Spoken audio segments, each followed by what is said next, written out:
The front guide roller kit is an assembly that includes the metal mounting bracket, the lateral blade guide rollers, and the thrust guide roller. It comes pre-assembled so it is ready to mount to your saw. It also includes the mounting screws. Over time, the roller assembly will wear due to contact with the blade. The bearings can wear out and seize. The metal mount can be scored if the blade contacts it. Replacing the front guide roller kit is a repair that you can do yourself, and I'm going to show you how. Hi, I'm Mark Socha. Do-it-yourself repairs like these are easier than you might think. From lawn machines to cordless drills, kitchen mixers, Outdoor grills. our how-to videos walk you through each repair from start to finish. So doing it yourself means never having to do it alone. Let's get started. I'll begin by removing the front pulley guard.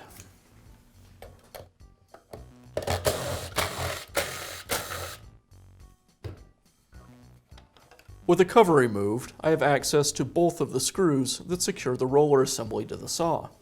I'll go ahead and remove them.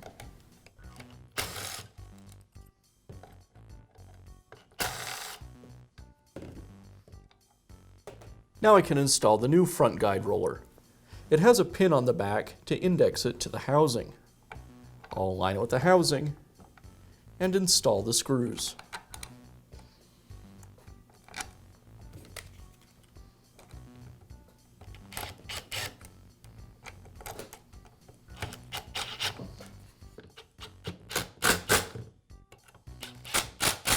And now reinstall the guard.